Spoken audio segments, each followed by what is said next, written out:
Welcome to the J&J Show.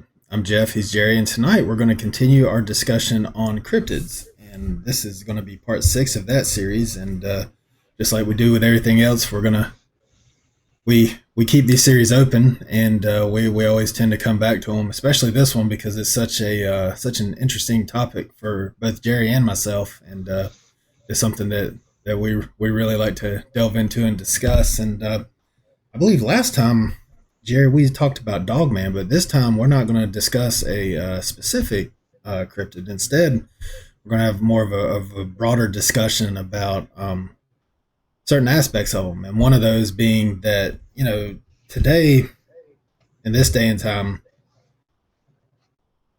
you can't get people see them and there are sightings, but good luck taking a picture of one because they always seem to come out blurry. And 1 second they're there, 1 second they're not. And it seems like back in the Old Testament, in those days, they were much more known about. Like people today are skeptical. They don't believe it. They don't believe in them unless you've actually seen them. Like Jerry and I have never actually seen one. I know you've had some experiences around your home, but we've never actually physically laid eyes on one. So while we say we believe in them, we can't actually prove they exist. It's kind of that you only know for a fact that they exist if you've seen one. Right. And it seems like in the Old Testament days, they had the fallen angels, they had genetic mutations of animals, which is discussed in the book of Enoch. And while Enoch is not part of Scripture, it is referenced by Scripture, and it's a good source of information, but at the same time, you got to take everything with a little grain of salt because it wasn't included in Scripture. So it discusses in full detail all the genetic mutations that took place with all the different kinds of animals that they put together to create these things. And it seems like it was common knowledge back then. Everybody knew about these creatures or had seen them. And, we see in the Bible references to giant creatures. And people, they just mean a crocodile or, something like that, something big like that, or a big fish or something. Swamp gas. Right, there you go, swamp gas. Yeah, the strange lights in the sky, just swamp gas. Yeah. Black bear. Right, it's just a bear on 2 legs. Yeah. But back in the Old Testament, there's mentions of giants. That was common knowledge. The giants lived amongst men. They had their own nations. They fought alongside men. And today, it's almost unheard of to see anything like that. I know there aren't giants anymore, and it's kind of hard for us to fathom that, these giants did exist because we've never actually seen one, going back to, what I was saying earlier about cryptids, and you don't know for a fact that they exist unless you've seen one. But if you believe in the Bible and you believe in God, you believe the words in the Bible, and they say that there were giants that existed. So there's no question for me about that one. Now, they and there's historical evidence of giants having existed too. Archaeologists have uncovered when they go to these sites in the nations of the Old Testament, they've discovered factual evidence that giants existed. So I don't think anybody questions that unless you're a non-believer. But it's just all of that was common knowledge back then. And I don't want to step on your theory that you're going to discuss, because you have a very interesting theory as to why these things cannot be seen now, but we could see them back then. So instead of continuing further and treading upon your stepping on your toes there with that theory, I'll let you go ahead and discuss it. I don't want to steal your thunder. No, that's fine. That's the fun of it, is discussing. Like we've said before on this channel, when we throw out, it seems like in the prophetic, the Watchman circles, people who pay attention to Bible prophecy, the in vogue term is thinking out loud.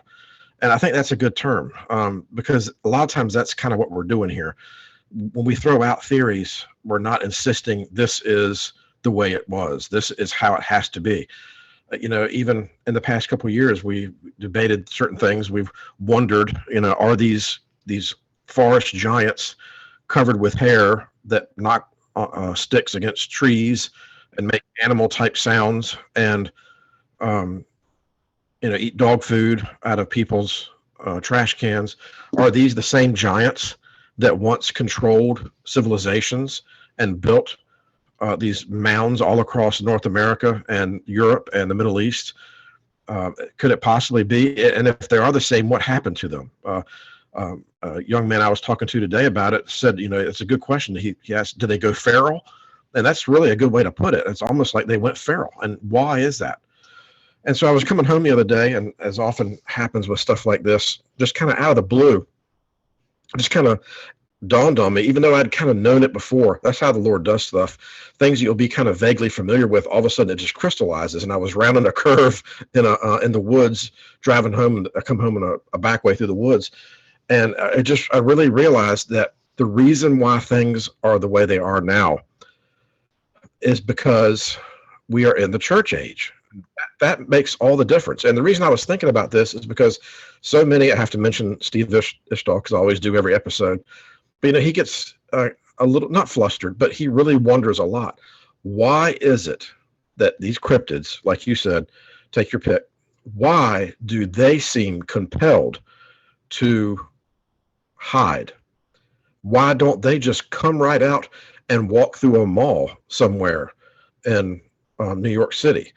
Why is it that they oftentimes are reported, even by eyewitnesses, as acting extremely upset that they've been seen? Now, this is a generalization. It's not all the time. There's other times, like you mentioned with the Dogman, where they seem very happy to be seen, and almost like it gives them pleasure. But these are situations where it's late at night and there's one lady in her kitchen and one Dogman and nothing between them but a pane of glass. He knows that the Channel 8's not going to catch him and put him on the news. But these beings are not stupid. They're not animals. And so they are very good at staying behind the veil, if you will. And to kind of further bring out this point of what I'm talking about, it's not just cryptids. It's basically the supernatural realm. Think back to the Old Testament. Even when I was a kid, I was really kind of amazed. Not that I was a Bible scholar at early ages, but I don't think you have to be to really kind of realize when you hear some Old Testament stories, like, boy, it was kind of wide open back then. Boy, there was some really crazy things going on in the Old Testament that we haven't really seen since Jesus departed. I made a little list that we were discussing some last night. The first and foremost you think of is Sodom and Gomorrah. Now, having a wicked city is certainly nothing unique to the Old Testament. We have several now that could give Sodom and Gomorrah a run for their money. But having them destroyed by asteroids falling from the sky and having angels come in and grab the righteous people and thrust them out of the city, that's something quite different. You notice that it says that the people of Sodom and Gomorrah recognized the angels. It says that in the Bible. When they saw the angels, they didn't say, oh my gosh, look, angels. They said, oh, look, angels. It was a totally different, they weren't surprised at all. In ancient times, before Noah's flood and after, mankind worshiped these beings as gods, as demigods. And so far from being hidden, they were right out in the open. As late as, I was talking today, as late as the era of the explorers in the 1500s, in between when Columbus first started the exploration and when Jamestown occurred, there was about a century where explorers came and left. They didn't really stay. The Jamestown was unique because they came and they stayed. But before that, there had been 100 years of exploration where they would just show up and map and trade and look for gold and then leave. And during this period, the Spaniards that went up the Mississippi and other places talked about seeing large Indian cities, and mixed in with the Indians were giants, and they said little people, dwarves. Not really dwarves, but like we know it, but small people. And they were surprised by this, but they weren't shocked out of their minds by it. It's almost like they were familiar with the existence of giants. So then you have the Egyptians. The story of Moses. You have Aaron and Moses doing their thing, performing miracles and all sorts of stuff through the Lord. And then what do the Egyptians do? They hang right there with them. They throw down their staffs and they become serpents as well, performing these amazing. Now, of course, eventually Aaron and Moses outpace them, and the Lord has them doing things that the Egyptians just can't keep up with.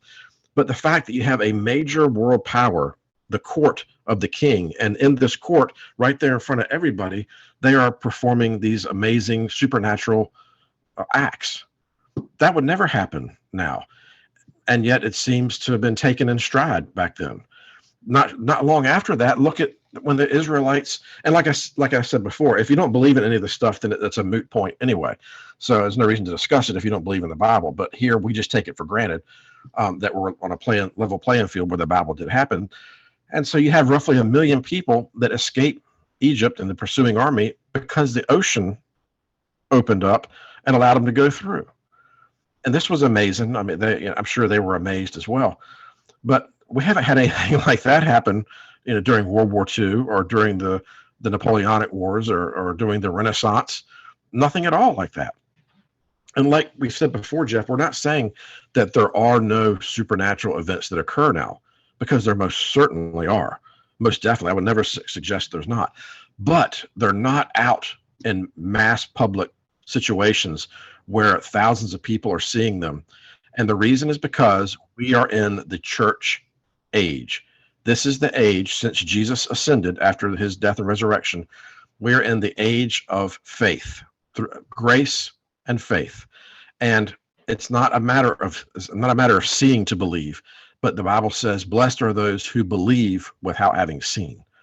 And so in this era, until this era ends, which it's very soon to end, that's one of the main things about we'll talk about later, the appearing of the Antichrist. It brings this to an end. And all of a sudden the supernatural will come out into the open in front of everybody again.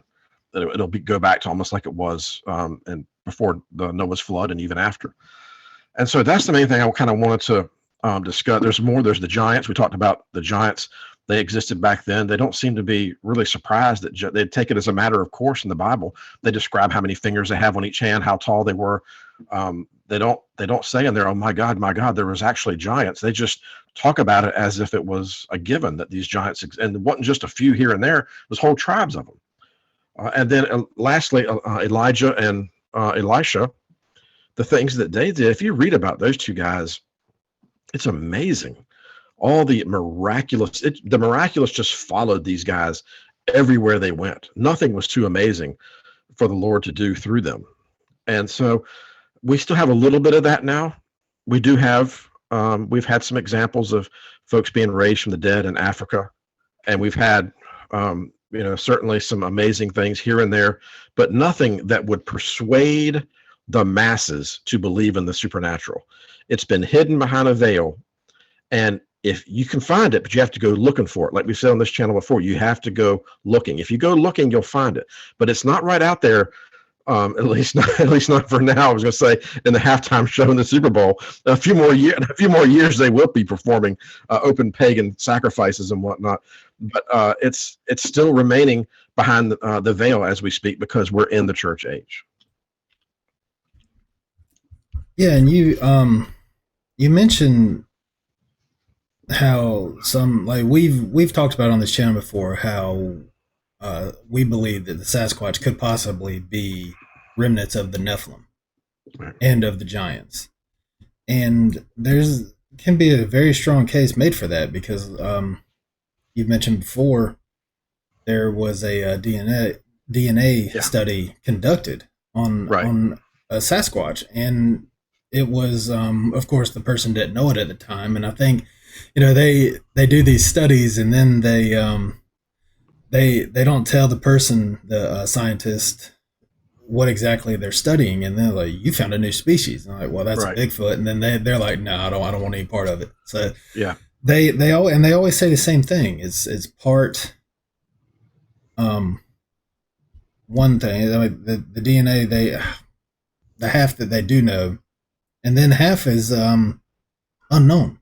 Yeah. It's of unknown origin, right? Which makes you think, if it's of unknown origin, the angels, the that came down. They were so smitten with the women, they came down and they took them as their partners, and they, they intermingled.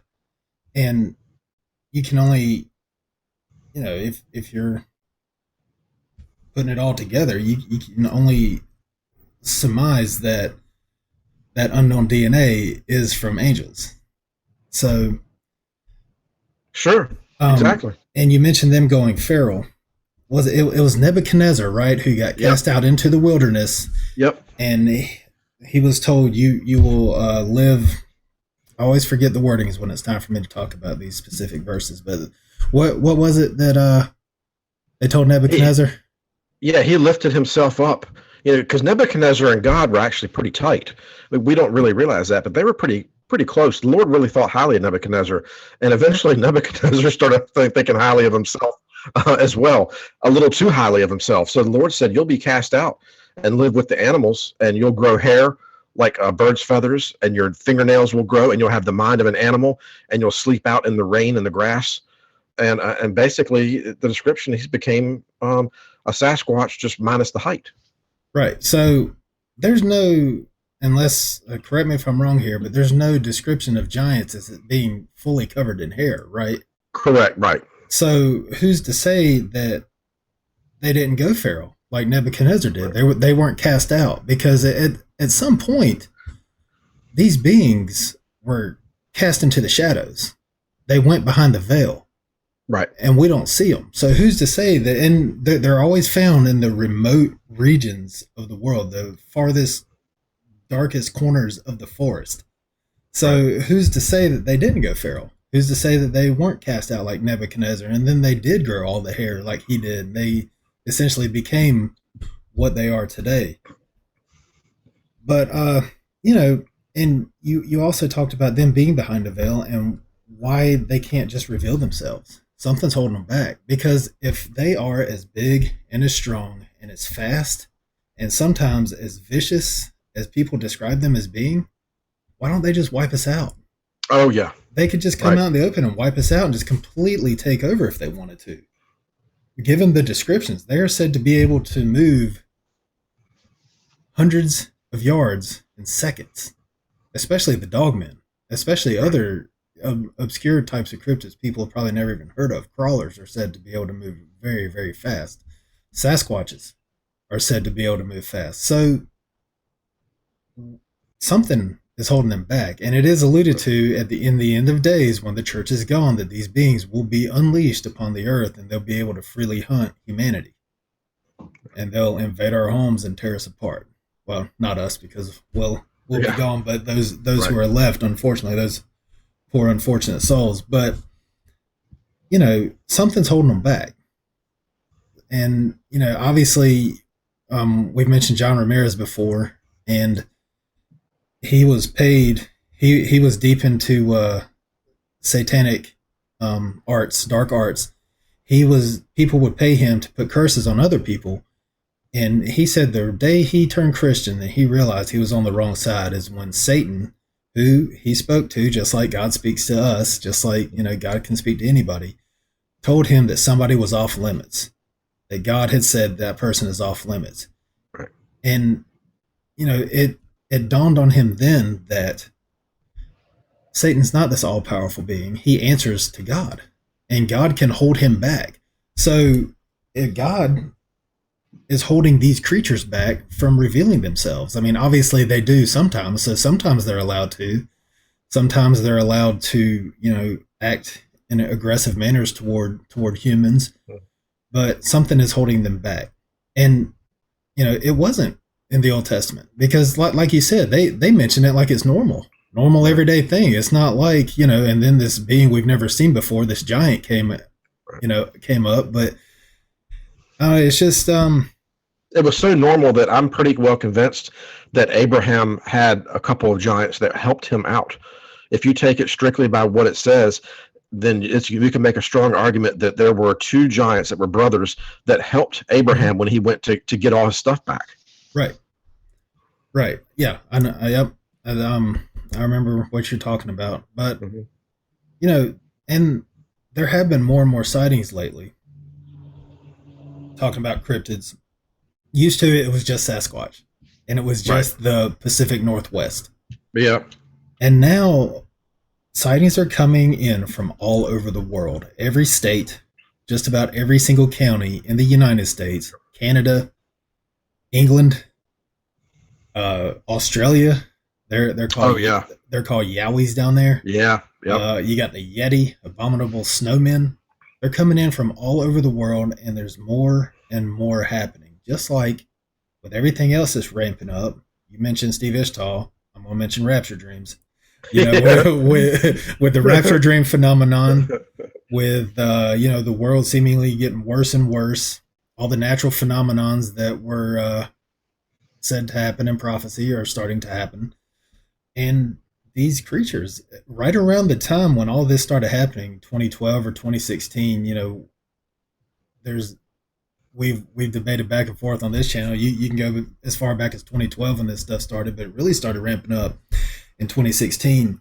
So did sightings of cryptids. Right. And now it's not just Sasquatch, it's Sasquatch and Dogman and crawlers and all kinds of different Goatman.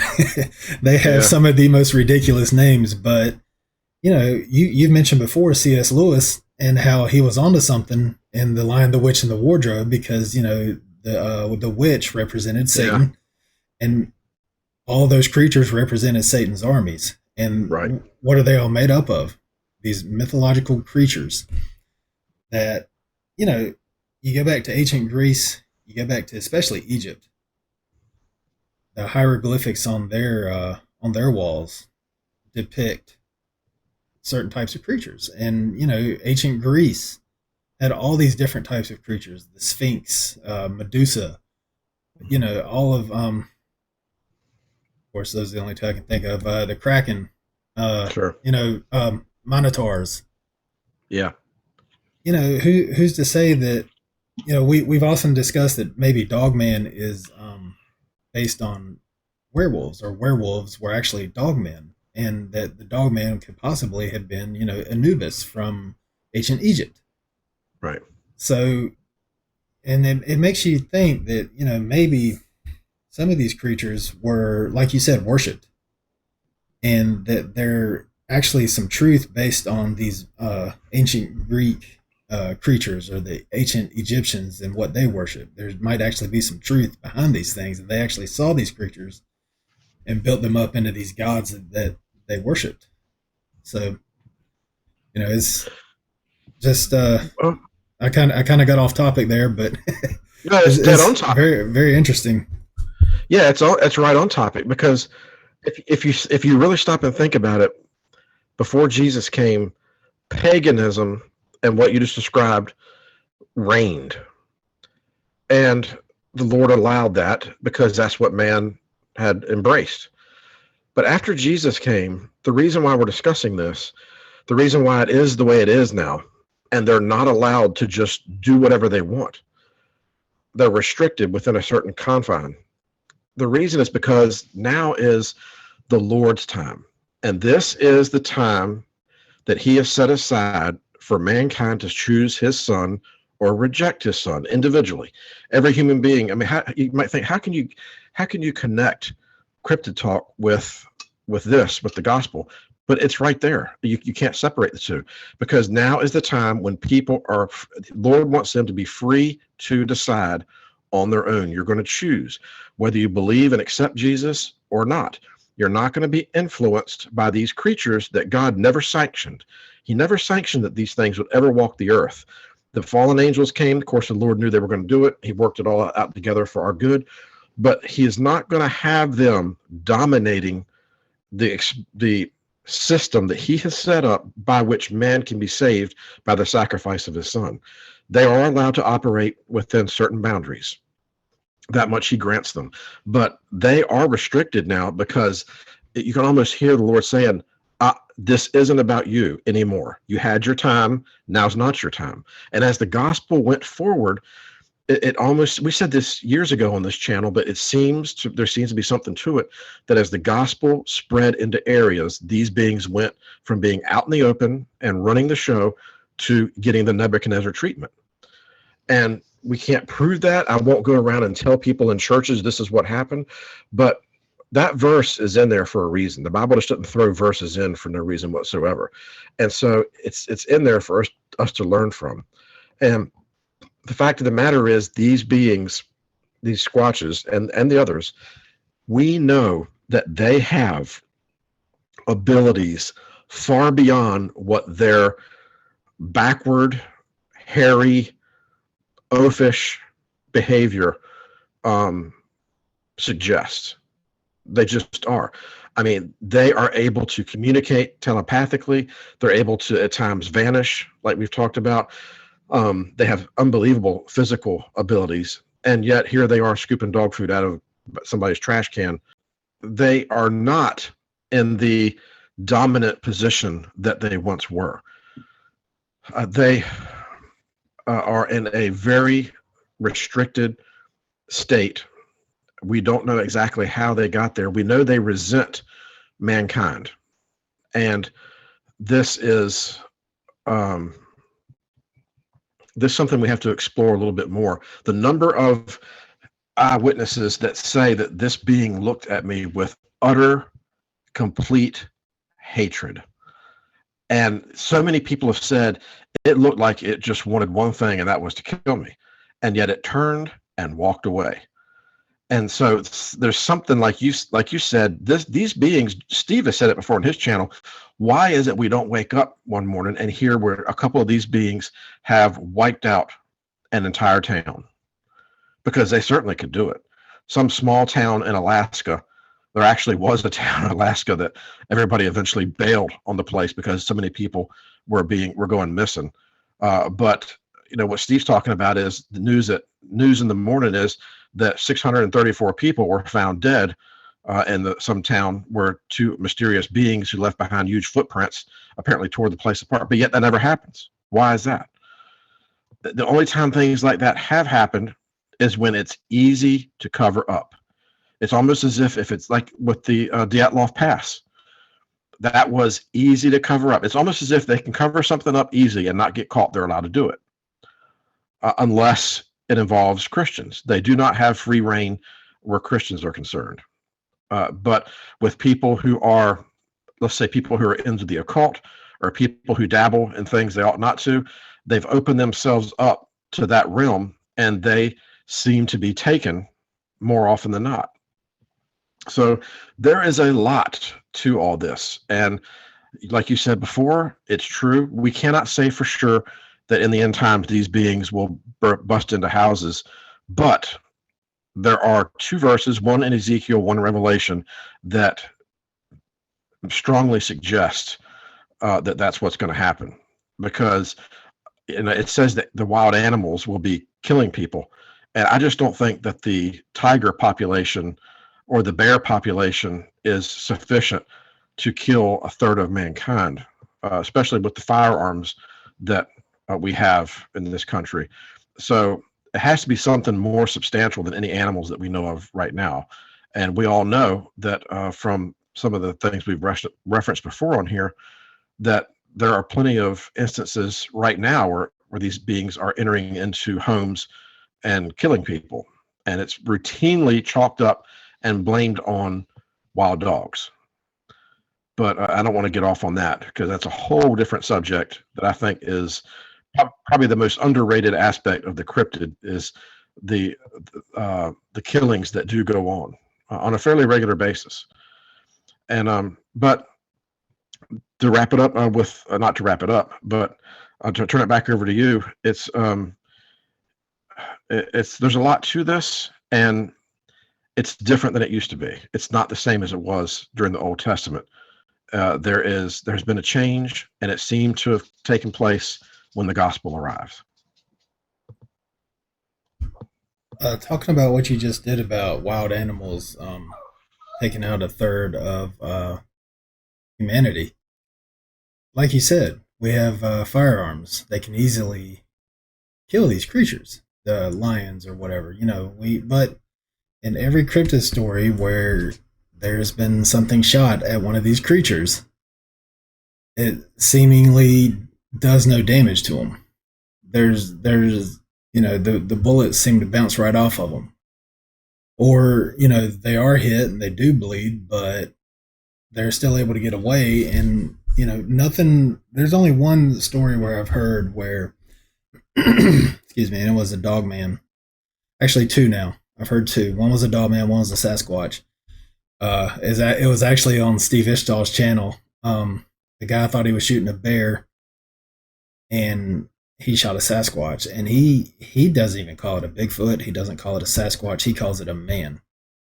He says it was a man, but it was one of these creatures. And then there was the dog man who got shot through the eye by the trucker who was trying to pull off from the ramp that he saw it on, and it was laying there dead, or he thought he saw it dead in his mirrors, and he went back to look, and it was just gone. Looked like it had been dragged off by something. So, and then I think the government showed up at his house.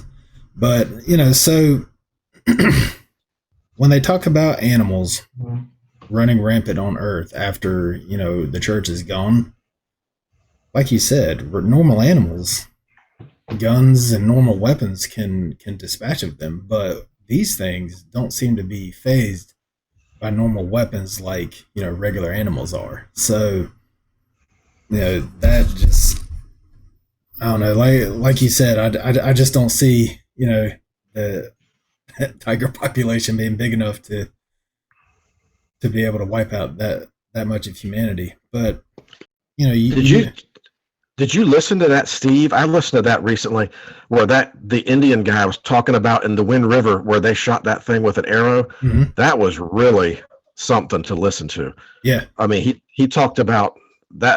That was crazy.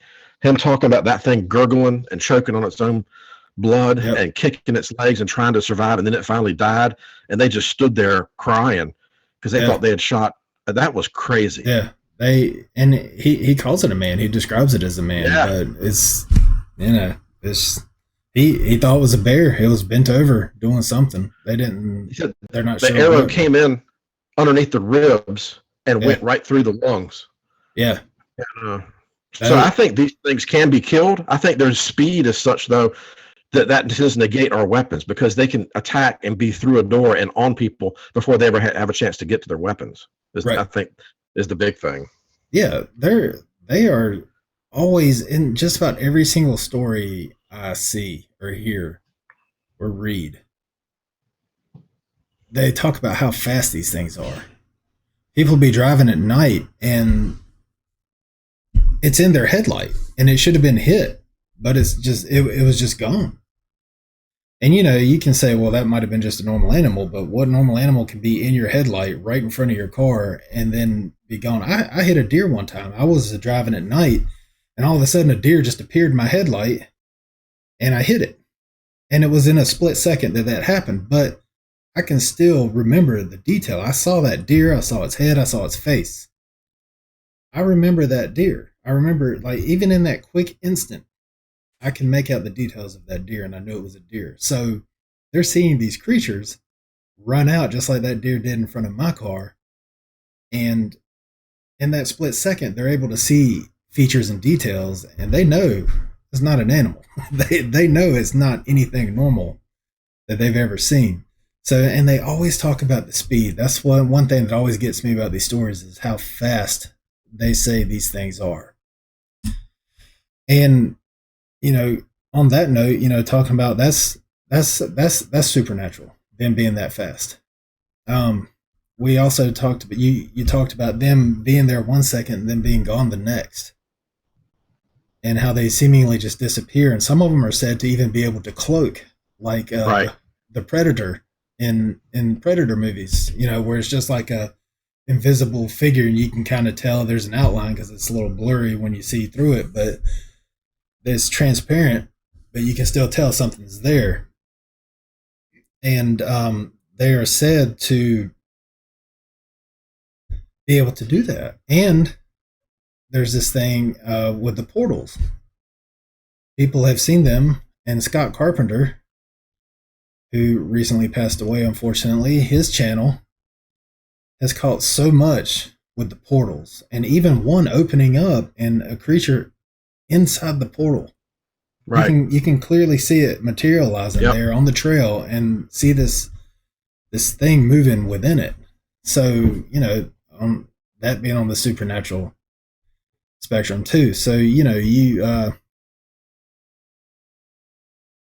like you said, for whatever reason, every now and then in the remote parts of the world, they're able to move freely and do things in front of people with people watching them.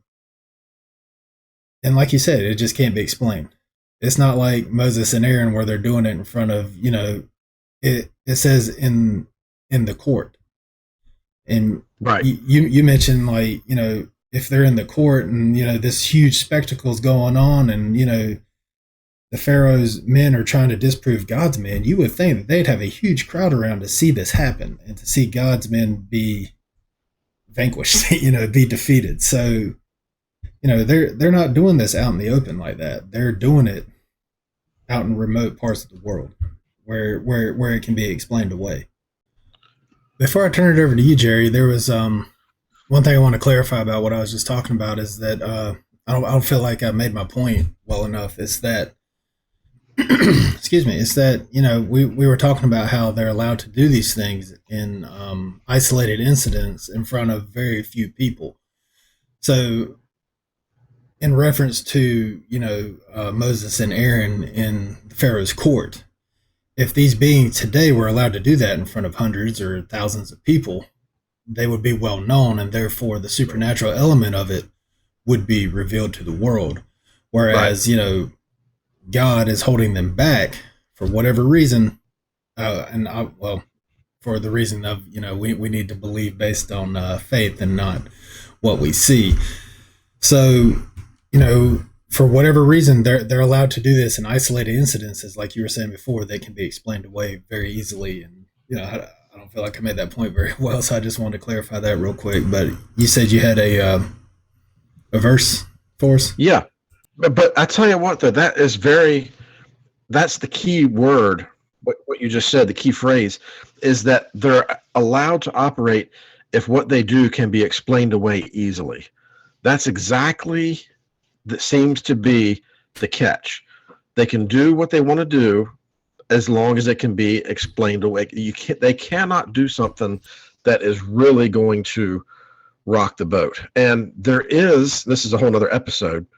For some reason, and I don't see conspiracies everywhere, but it does seem, for whatever reason, that the governments, especially ours, is really on board to keeping these things a secret. I do not know why that is. I don't know. Some people have said it's just because they don't want to hurt the tourism industry, or they don't want to scare people, which is, altruistic motivation, which may be the case. Others have said that they are in league with these things, and I just don't know. All I know is there is no doubt that they bend over backwards to try to cover this stuff up. It's not just our government either. Steve Ishtal talks about all the time how the Canadian government seems to cover this stuff up. And along with the lines of them being in league with these things, there are some conspiracies that say that they've created some of these creatures. Right. So, who's to say that it's not modern day splicing of genetics and different kinds of animals, putting them together? Right. Yeah, but the other day we were talking about this, and to give a little bit of biblical support for what we're saying, and it's a verse. I won't read again. I know people don't like. Nobody likes to listen to reading online, but it's just one verse, so it shouldn't be long. But this is a verse that we've all heard many times. At least most of us have heard many times, and it's a verse that we usually attribute to something else. But Jeff, you mentioned it the other night, and I thought that it really hit something. I thought there was a real connection there, and that is in 2 Thessalonians, when Paul is talking about the coming of the Lord and the day of the Lord, and it says, it's actually a couple verses. It's, let no one in any way deceive you. The end will not come until the apostasy comes first. I'm kind of skimming a little bit because this is the main part.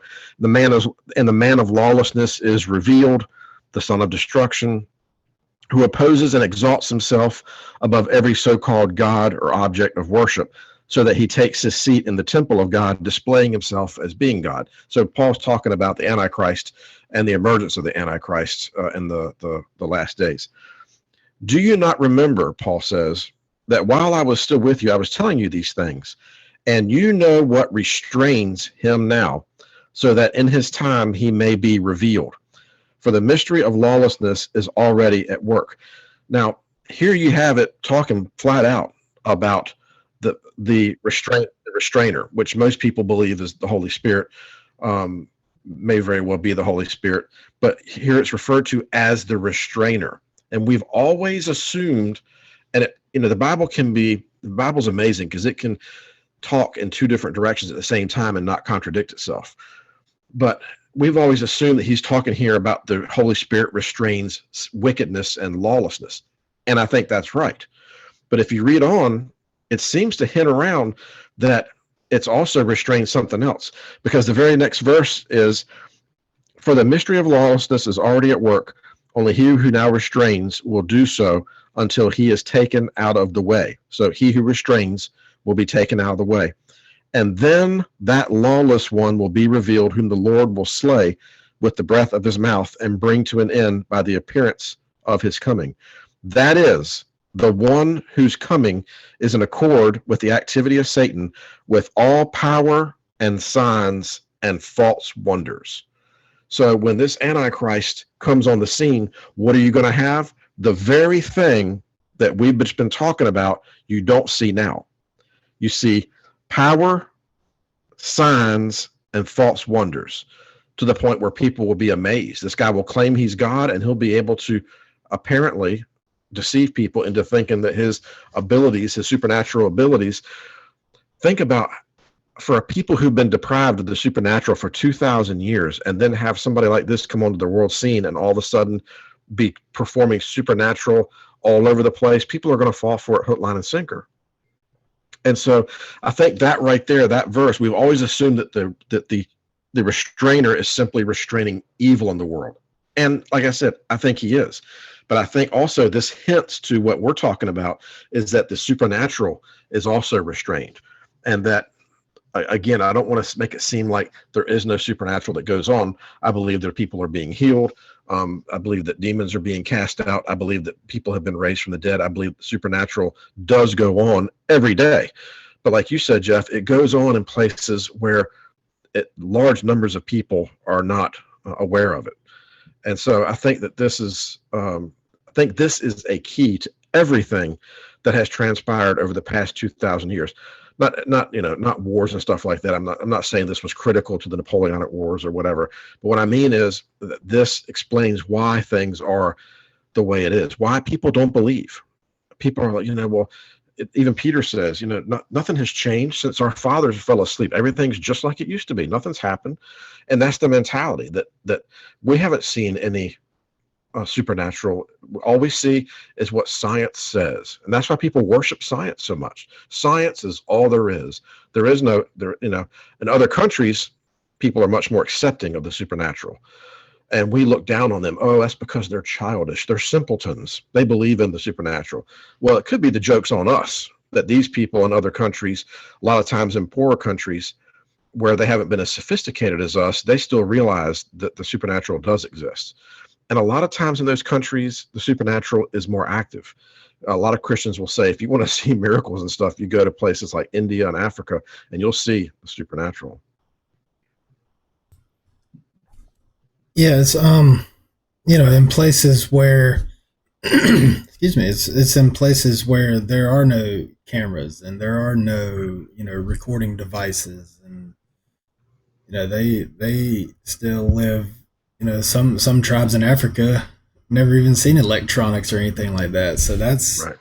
again, goes along with the happening in remote places where you come with a story and skeptics can easily, point out things as, oh, you just saw a bear on two legs or something like that, something ridiculous like with Dogman. Oh, it's just a wolf. Wolves aren't that big.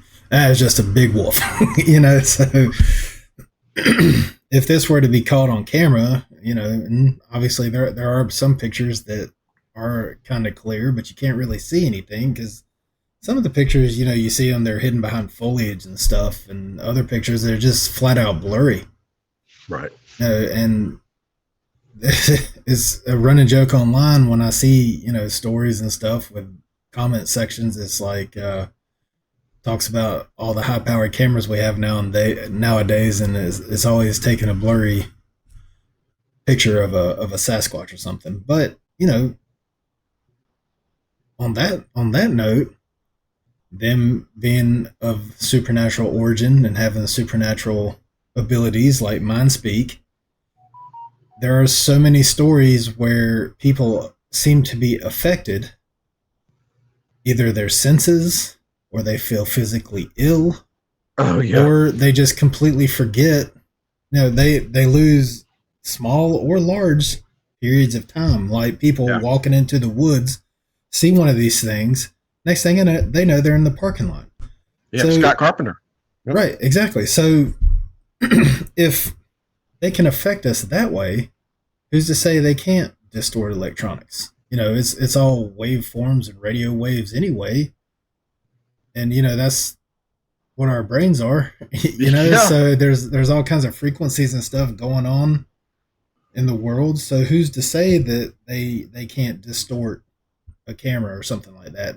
And paranormal activity, batteries in these devices can be full, and the next thing you know, dead. Yeah. All the time. People talk about in these encounters, they'll have a flashlight. Flashlight's working fine. All of a sudden, a strong smell comes over the camp, or they feel like they're being watched. The flashlight doesn't work. Right. So, people just want to be like, oh, it's just another blurry photo, but who's to say that it wasn't altered in some type of way? If they have these supernatural abilities, if Sasquatches are remnants of the Nephilim, which were the product of fallen angels and human women, they had supernatural abilities. These beings have supernatural abilities because they can use the mind speak. Who's to say that they aren't using those abilities to kind of keep the veil in place? When a camera is like simply lifting the veil, they use whatever they can to distort the image or whatever. I mean, and this is all speculation on my part, but No, it's at not. the same time, The eyewitness reports support what you're saying. There's well, evidence to back that up. right? Well, the feelings of how we're affected physically. I'm talking about like Yeah. my theory about how the images are altered. Like the Yeah. images are always blurry. That part Yeah. of it is speculation on my part. But Oh yeah, yeah. Right. yeah, there is people, so many stories and different encounters. They start to feel physically ill. They start to Hmm. feel lightheaded or dizzy, and it's weird. And sometimes it persists after their encounters for days and sometimes weeks, and so they have these supernatural abilities to be able to do that. So and the speculation on my part comes in where they're able to affect our electronics, which is all radio waves and frequencies and stuff like that. So you know who's to I say? think it's very reasonable when you consider the number of trail cams that are out there and the very few pictures that we get. Look, just 2 weeks ago, I put a trail cam out for the first time since 2017 in my yard to try to get a bobcat or a coyote, because we've been having apparently some of both around a property, and I wanted to get a picture of it. So I put fried chicken out there that was on the verge of going bad. We didn't want to eat it, so I threw it out there, a big pile of fried chicken, like 10 or 12 pieces, and the camera snapped multiple half a dozen images of deer and stuff walking past, and in the period in between two of the pictures, the chicken completely disappeared, all 12 pieces gone. Now what, it left two pickles that were there. I guess whatever it was didn't like pickles. But what kind of a raccoon or a fox runs off with 12 pieces of chicken um, and doesn't trip the camera? And this happens all the time. And it's, I don't know if it's infrared that they put out that these beings, they're pretty sure are able to see. But the only way that Scott was able to keep them from messing with his cameras. Now, granted, he didn't catch the Squatches with his camera. This is the only way he was able to keep them from messing with his cameras, was to put one camera facing where it was viewing another camera on a different tree. So he called it a camera trap. This guy, I mean, he came up with stuff that nobody else, thought of. People dismissed him as because he's a hillbilly, he's from Tennessee and whatnot, like Andy Kaufman or something. But I mean, he came up with all this amazing stuff that nobody else was like, why don't we think of that? And well, he'll be missed for sure. I mean, he was my favorite. I might talk about Steve Ishtal and his show and whatnot, but Scott Carpenter was, I mean, his stuff that he did was on target, and it was always meaningful and interesting. And whether I was talking to somebody today about we never really knew about or heard much about the hitchhiker effect until Scott started talking about the hitchhiker effect. And now we know that it's a very real thing that happens to people, where these things follow researchers get followed home by these beings, which you and I know, Jeff, is a spiritual law. If you pursue the supernatural, whether good or bad, it's going to manifest itself in your life, good or bad. And so I don't want to get off on that. This topic tonight is very easy to get off on all sorts of different rabbit trails, which is fun. There's plenty to talk about, but it's a big subject. It's an important subject. Yeah, definitely. Like you said, wasn't it Scott? It was Scott Carpenter who you may have just said that. But The hitchhiker. He's the one who introduced the hitchhiker effect. Right. And yeah, like you said, if you go out searching for these things, and that's another thing. You go out searching for good or bad, knock and it will answer. Jesus says it, knock and I will answer. Right. Sometimes you have to keep knocking, but he will eventually answer. The Lord will eventually answer. If you go out looking for these, like, demons or spirits or Sasquatches or Dogman or anything else out there, that seems to be another loophole they have, where they're allowed to interact with people and show that they actually exist. Because if we're you link them to the devil's army, just like in Lion, the Witch, and the Wardrobe, right? C.S. Lewis. Yep. If they're all linked into the devil's army, they're being held back by something. And there are some positive encounters with the Sasquatch, and there are some where they even help people who are lost in the woods. There are some encounters, right. And I think I've talked about this before. I think that ties into their angelic side, because angels are. I know I brought up Rapture Dreams before, but I was listening to one not too long ago where angels seem like this guy. He had it was either a near death experience or it was a rapture. It was a near death experience, and he went to heaven and he encountered angels, and they were just in awe of him. Angels are in awe of humanity. It's true. There are good angels. There are fallen bad angels. I think maybe some of the Sasquatches that help people, that's their angelic side. They're in awe of us. They want to help us. They want to be near us. It's that part of them that wants to help people. Maybe part of their humanity, because if they're half human, half angel, who's to say? But there are very malicious creatures out there. But if you go looking for them, it seems to be you giving them permission to reveal themselves to you. Right. And that seems to be one of the occurrences where they're able to show themselves to people. And again, it's usually in isolated incidences. And Scott Carpenter talked about how when they came to his home, his neighbors would talk about the people in his backyard, but they couldn't quite see them. It was always at night. They were knocking on his doors or his walls and windows and doors and stuff. And that seems to be another loophole they found, where they're able to show themselves to people without really showing themselves to everybody. You know what I mean? So yeah, it's just that topic. We could get off on a huge tangent. Well, they're good. They're good at what they do, and they know how to do it. They are very interested in the angelic part of them. Is very interested in human beings.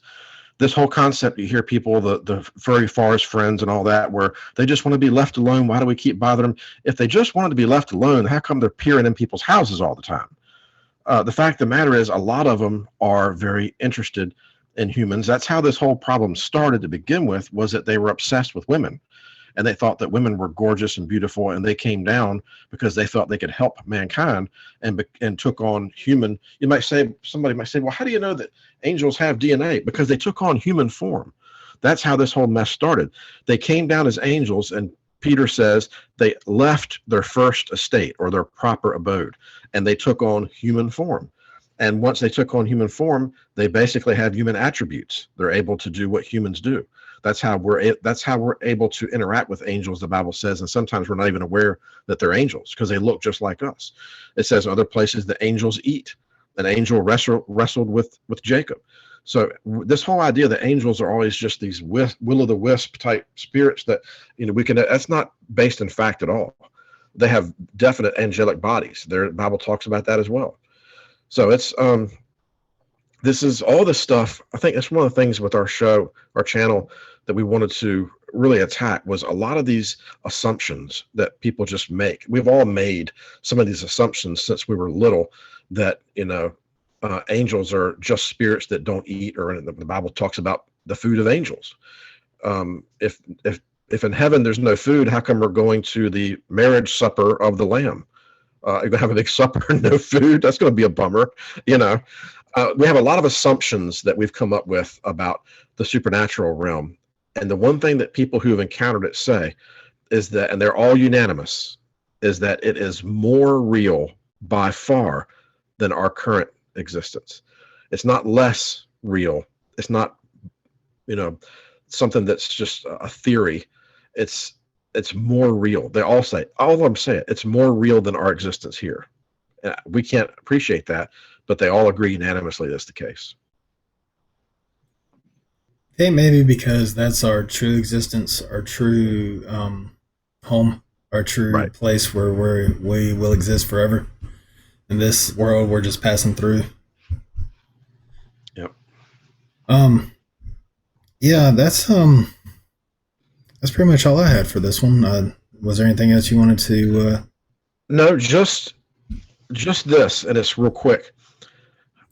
There's a lot more that we could say about the concealing of things.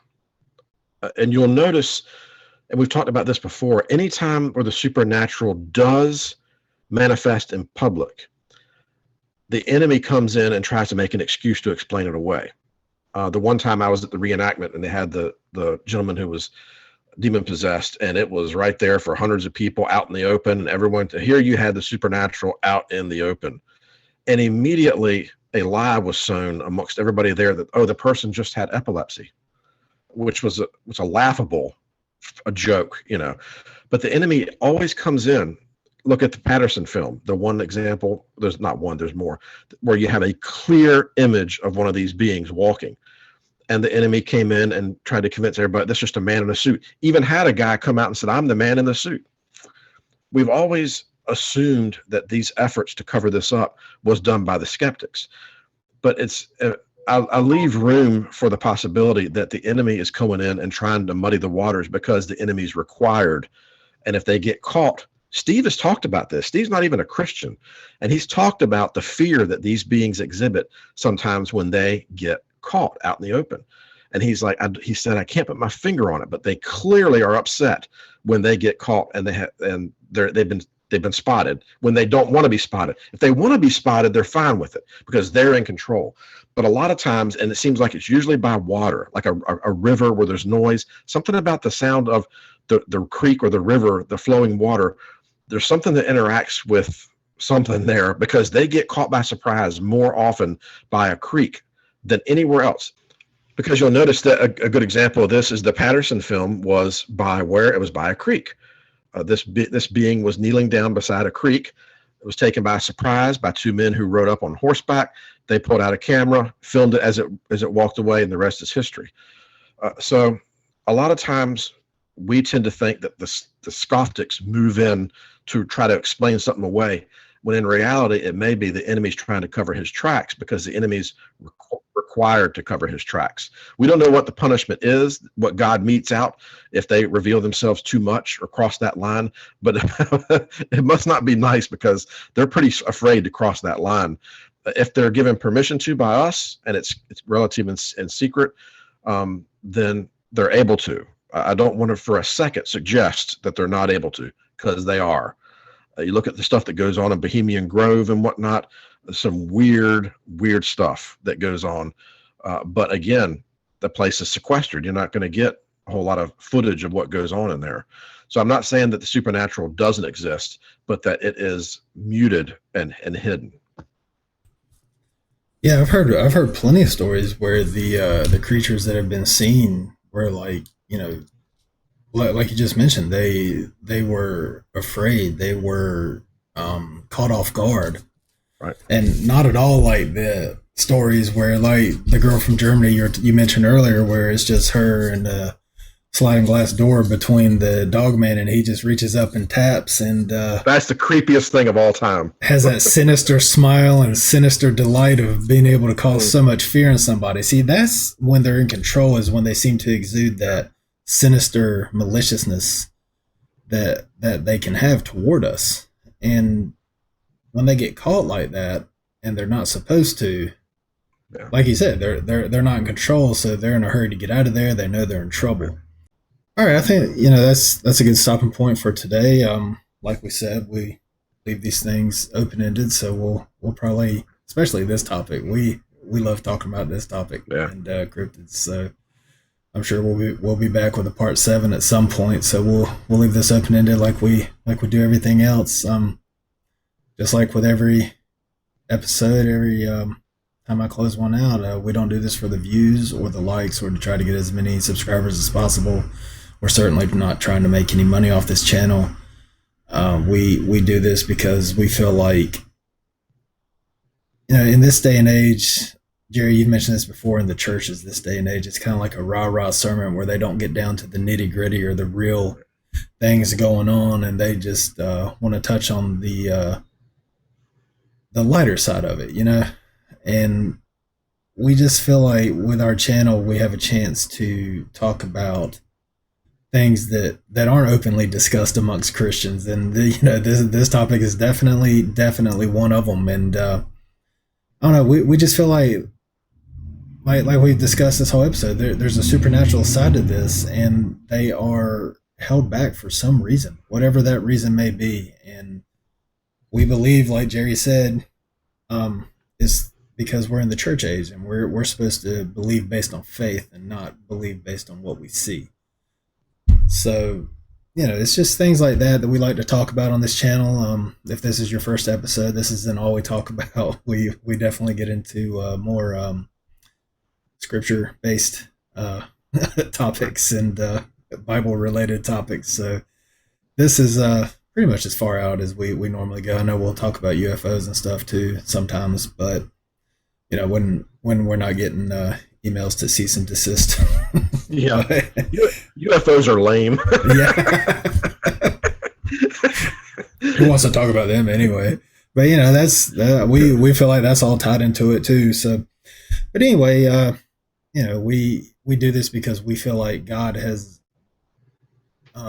motivated us. He has put that sense of urgency in us to talk about some of these things that aren't normally discussed, and how most Christians, especially lukewarm Christians, will scoff at certain topics, and that's just makes us want to talk about it even more and bring it to light, because there are important things that are happening in the world. A lot of people want to turn a blind eye to the end of times and everything that's going on out there, and that's just something that we feel like needs to be brought to light. So that's just one of the examples of things we talk about. This is about as far out as we'll get with certain topics, but we're not trying to get internet famous or anything like that. And we just want to spread God's word, and if we can convert one person, or if we can cause somebody to rededicate their lives to the Lord, then we feel like we've done our job. So